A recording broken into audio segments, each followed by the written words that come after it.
Kayak gimana ya kualitas sepatu TikTok? Halo guys, Dimas di sini dan kali ini gue balik lagi sama sepatu yang lumayan rame di TikTok, digoreng-goreng afiliator dan dibahas sama banyak orang. Ini adalah sepatu vulkanisir dari X-Fort. Ya gue tahu sepatunya itu ada berbagai macam lah, tapi khusus kali ini gue fokus bahas yang ini aja ya. Jadi pembahasan kita apapun itu kita akan kerucutkan untuk ke sini aja. Nah, kalau dari segi stylenya tuh gimana ya? Namanya juga sepatu vulkanisir.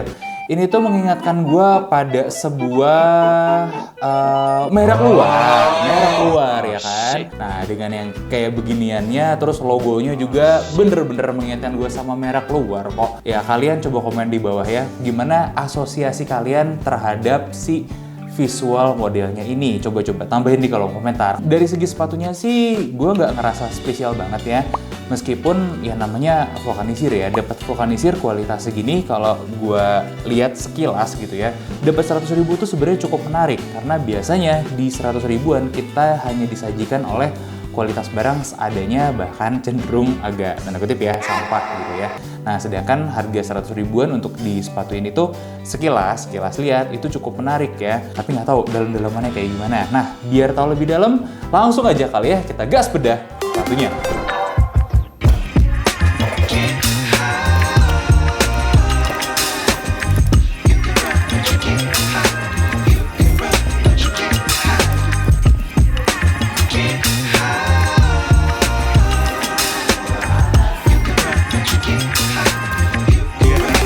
Dan ini dia X-Fort Verover.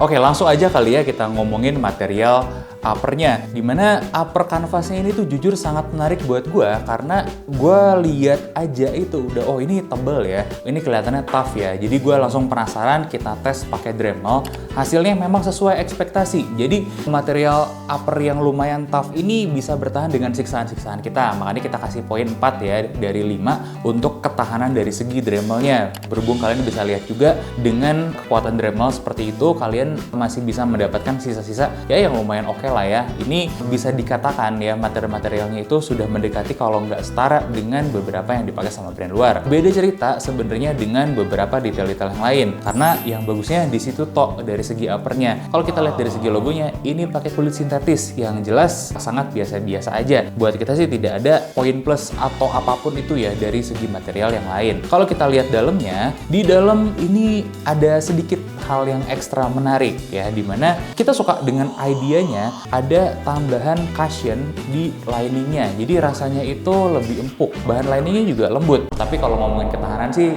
buruk ya, karena kalau kita tes itu di detik kedua aja dia udah langsung jebol untuk tes Dremel. Ya hasilnya udah bisa kalian tebak lah ya, kita berikan poin 1 dari 5 gitu ya untuk penilaian si liningnya ini. Hal positif lain yang kita mungkin bisa temukan dari sini adalah ketahanan material upper, lagi-lagi upper canvasnya ya. Kita coba tes tarik dan dia bisa menahan beban 4,7 kg force, yang ini sudah di rata-rata atas kita. Cukup bagus ya. Nah, mempertimbangkan itu, untuk keseluruhan material upper kita berikan rating 6,6. Terus bahas sedikit tentang, di sini nggak ada midsole ya, tapi insole yang ada dan alas TA-nya. Idenya itu menarik. Insole-nya itu pakai ini memory foam sih. Memory foamnya juga bukan yang terbaik ya. Dia sebenarnya masih cukup kaku. Ditambah ini karakter bahannya Eva ya, ada tambahan di sini. Kalau kalian ingat kayak Vans Comfy Crush gitu ya, atau beberapa brand-brand lokal lain lah yang bikin yang lebih empuk gitu, itu banyak yang melakukan hal-hal kayak gini, dimana insole yang empuk banget biasanya memory foam atau ke atas. Kemudian di sini itu biasanya bukan material Eva ya, tapi pakai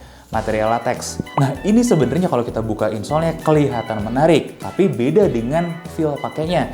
Kita coba absen aja ya biar kalian kebayang ya. Untuk durometer insole-nya itu 28 HA, sedangkan untuk durometer ini bukan midsole sih ya, isian di dalam sini. Jadi di alas TA-nya itu diganti dengan material yang sama dengan insole-nya dengan harapan lebih empuk. Ternyata ya sama-sama aja, kita dapat durometernya 27. Secara jujur memang tester kita bilang ini feel-nya masih feel bakiak. Nah, buat penilaiannya kita lanjut ke outsole-nya, di mana di sini kita dapat yang cukup menarik. Untuk kekerasannya 49 HA, sepertinya menjanjikan.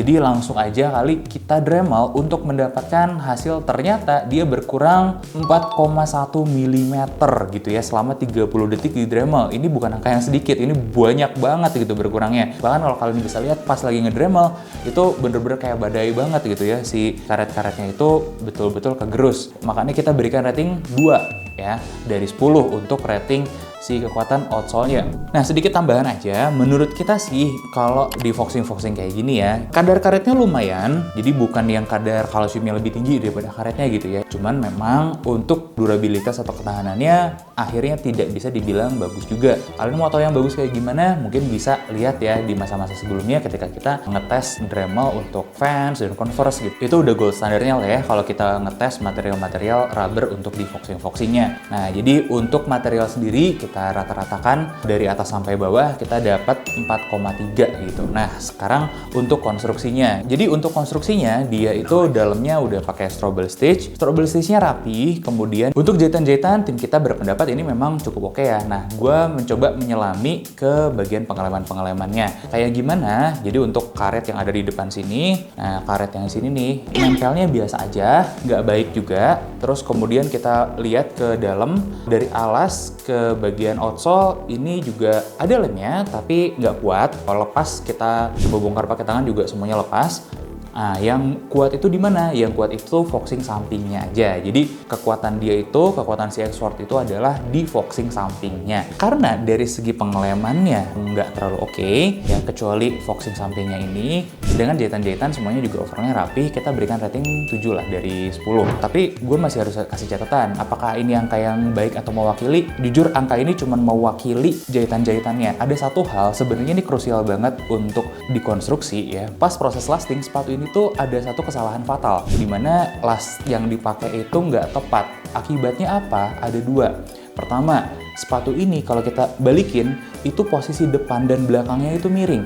Bagian depan itu melintir ke bagian dalam, sedangkan bagian belakang itu melintir ke arah luar. Jadinya kayak begini. Kemudian bagian alas bawahnya ini cembung. Jadi tengah-tengahnya ini, titik tengah-tengahnya itu lebih tinggi daripada kanan kiri. Nah, ini adalah indikasi kalau memang mereka salah lasting ya. Salah penggunaan lasnya juga. Soal lasting tadi memang harus kita kasih note khusus ya, karena sebenarnya las ini bisa masuk ke bagian konstruksi, sebagiannya masuk lagi ke bagian kenyamanan. Oke, sekarang kita masuk ke kenyamanan ya. Disclaimer dulu aja. Untuk pertama nih, dari tester kita ada note kalau sepatu ini tuh berat. Padahal ini sepatu vulkanisir, bukan dead shoes misalnya. Ternyata wajar aja, di size 41 aja beratnya udah 397,5 gram. Ini memang termasuk berat loh untuk standar sepatu vulkanisir. Makanya terasa berat itu karena memang valid. Kelasnya sepatu vulkanisir ini terbilang berat. Kalau dibahas kenapa berat, ini salah satunya adalah faktor dari ada tambahan-tambahan ini ya, cushion tebal di sini, tapi cushionnya pun tidak memberikan cushion yang tepat. Beda misalnya kalau sepatu minimal itu terakhir yang oke banget ya, agak berat tapi oke, empuknya itu Puma Palermo misalnya. Nah, di situ yang dimasukinnya cukup oke, sampai kita ngerasa sepatunya lebih berat pun ya nggak terlalu masalah gitu pada akhirnya. Sedangkan kalau di sini belum sampai di titik yang gitu ya. Untuk lebaran sepatunya kita harus disclaimer dulu, ini sepatu yang narrow banget karena kalau kita cek di bola-bola kaki itu 78,7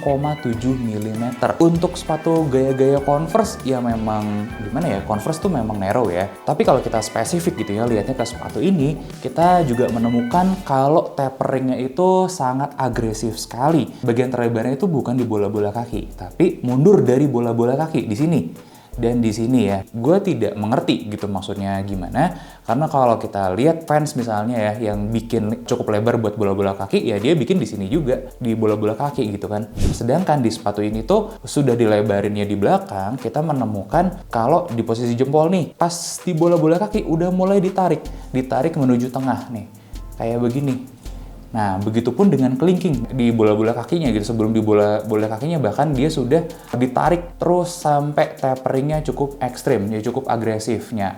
Akhirnya ini bikin jari-jari kita nabrak. Satu, terus yang kedua, kalau kita nggak hati-hati, nggak salah pilih size-nya, ada resiko untuk cantengan atau bahkan kurang sehat lah untuk posisi jari-jari kaki sampai bola-bola kakinya yang berujung. Gue nggak bisa menjudge ya apakah sepatu ini bikin itu atau enggak, tapi normalnya kalau sepatu dengan karakter seperti ini kita nggak boleh pakai terlalu lama untuk safety-nya karena bisa berujung meningkatkan resiko bunian kayak gitu. Sebaiknya saran gue gunakanlah dengan sangat bijak dan pastikan ukurannya tepat gitu ya. Karena di 41 kita menyarankan upsize. Meskipun sentiannya bener di 27, sangat baik sekali kalau kalian bisa upsize. Berapa upsize-nya? Saran gue 2. Meskipun itu akan menyisakan ya ruang kosong di bagian depan. Tapi apa salahnya kalau kalian bisa ngejaga fitting kakinya itu jadi lebih baik gitu ya. Jadi di sini juga ada las yang main nih. Karena salah satunya juga gue menemukan kenapa ini bisa jadi narrow ya, salah satunya kembali lagi lasnya itu memang di set dikasih yang narrow gitu.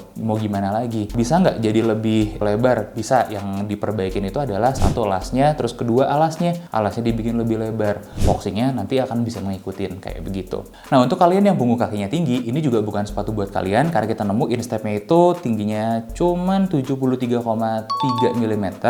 Jadi ini oke ya, tengah-tengah aja, tapi biasanya nih kondisi seperti ini akan terjepit gitu kakinya. Upsize aja lah kalau memang kalian mau ambil sepatu ini. Nah beberapa hal di support-supportnya ya, kita menemukan kalau sepatu ini tuh hampir gak ada supportnya sama sekali di lateral testnya. Kemudian untuk bagian heel itu tidak ada supportnya sama sekali, jadi kempes, strukturnya juga tidak ada yang ngejaga. Nah ini nanti kayak gimana? Bagian heel kita itu baiknya memang dijagain pakai heel cup di sini, pengeras ya. Jadi dia bisa ngunci, bisa diem gitu ya, nggak gerak-gerak kesana kemari. Nah ini nggak ada yang ngunci nih, kurang stabil juga ke kaki kalian. Ini memang kurang aja sih dari segi supportnya semuanya. Nah gue sih merekomendasi kalian lebih baik ambil yang high top daripada yang low top ya. Kenapa? Dengan ketiadaan support sama sekali di belakang ini, setidaknya kalau tinggi ada yang ngunci nih bagian atasnya. Meskipun gue juga menemukan kalau bentuk heelnya ini nggak ngebentuk cup, dia lurus cenderungnya. Biasanya memang kalau mau dapat sepatu yang enak gitu ya di bagian heelnya,